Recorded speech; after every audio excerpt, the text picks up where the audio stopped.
Kami selaku penyidik kami memohon maaf atas keterlambatan proses penyidikan ini, bukan karena terkait dengan kasus ini. Sebenarnya kita sudah menangani sebelum ada viral kasus ini, kami sudah menangani sejak laporan polisi itu dibuat.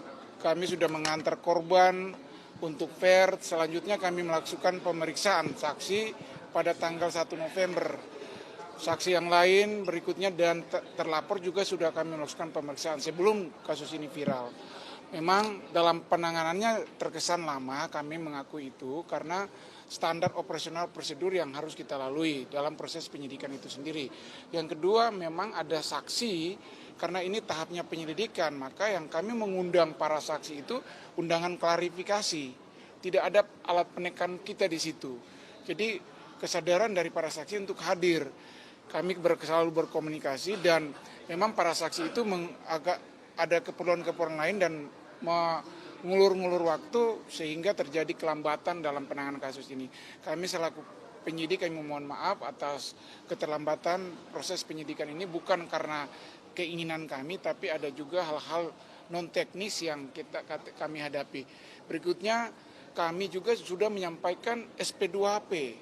Jadi setiap kali kami melakukan tindakan itu sebenarnya korban kita kasih tahu melalui pengacaranya dan juga keluarganya. Memang kami tidak memberitahu langsung kepada korban karena kita menghubungi keluarga korban dan juga pengacaranya. Kita memberikan SP2HP.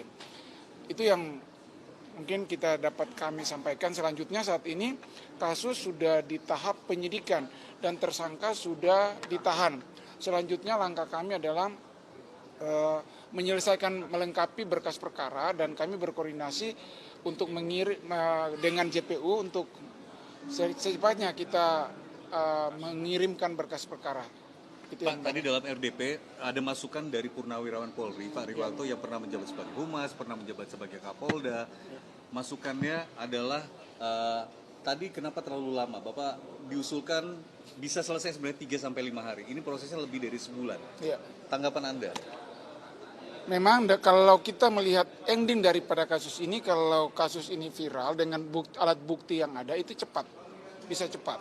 Karena pada saat pelaporan yang terjadi pada tanggal 18 Oktober kepada pihak Polres Metro Jakarta Timur itu tidak diberikan keterangan-keterangan ataupun dilampiri dengan foto-foto dan video yang viral saat ini. Jadi kami menanganinya layaknya kasus-kasus pidana umum biasa lainnya. Jadi butuh proses tahap penyelidikan, penyidikan, sampai upaya-upaya hukum yang harus kita lakukan. Jadi itu yang kami sampaikan, kalau memang ada bukti yang seperti viral ini, kasus ini kan cepat. Kita tanganinya pasti cepat.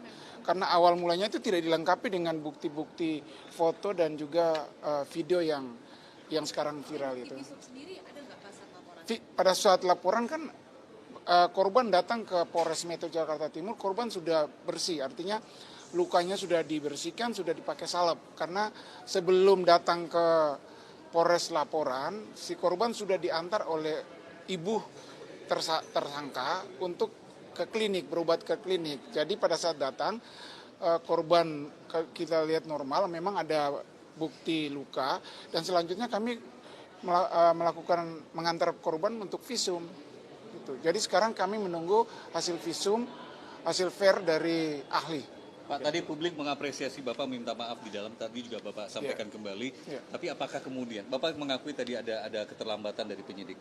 Apakah kemudian pihak Anda sebagai atasan tertinggi di Polres akan melakukan evaluasi dengan pihak-pihak yang menangani perkara ini? Ya, kami berharap ini ada evaluasi. Tapi kami juga harus terikat dengan SOP yang berlaku di Polres di Kepolisian Negara Republik Indonesia. Kami intinya bahwa kami melakukan ini memang keterlambatan bukan karena keinginan kami, tapi ada hal-hal teknis yang kita tidak bisa hindari itu. Karena undangan klarifikasi itu, karena tadi yang bukti saya bilang bukti foto lukanya dan foto kejadiannya itu, rekaman kejadian itu tidak diberikan sama kami. Jadi kita menanganinya sesuai dengan SOP yang berlaku. Jadi Pak, terkesannya penegasan agak lambat. untuk Jadi mohon permintaan Komisi 3 agar tidak membedakan penahanan karena alasan keterbelakangan mental, kemudian juga pemeriksaan ahlinya bagaimana ke depannya, Pak? Oh, jadi terkait dengan hal itu kan penyidik tidak bisa menilai ataupun memvonis hal seperti itu.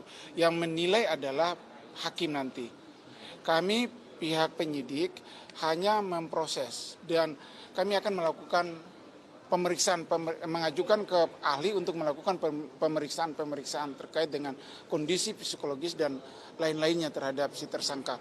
Namun perlakuan terhadap tersangka kami pastikan layaknya tersangka lain kita perlakukan. Kendala teknis yang Anda sebut tadi, foto yang telat disampaikan itu, kenapa nggak pihak Anda yang jemput bola memintanya? Dari awal memang apa tidak diminta kepada pelapor untuk melengkapi. melengkapkan bukti itu?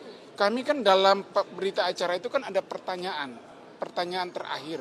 Sebelum penutup itu kan pasti ada pertanyaan, apakah dalam pemeriksaan ini ada keterangan lain yang akan saudara berikan selain keterangan yang sudah saudara berikan. Disitulah harusnya kan penyidik memberikan peluang kepada si saksi ataupun korban pelapor untuk menyampaikan apa yang dia punya kepada kami. Tapi di situ dia tidak menyampaikan, dia tidak ada lagi jawabannya. Kayak semacam edukasi kepada pelapor, Anda bisa melengkapi dengan bukti video atau foto misalnya pada diberitahu kepada pelapor. Video yang viral itu sempat diminta Kami sudah meminta, tapi tidak diberikan. Itu video yang viral kemarin pun diberikan kepada kami setelah Kapolres dan Kasat Serse berbicara dengan si pelapor, harus diberikan kepada kami. Seperti itu. Oke, cukup. Terima kasih Pak Nikolas. Terima kasih.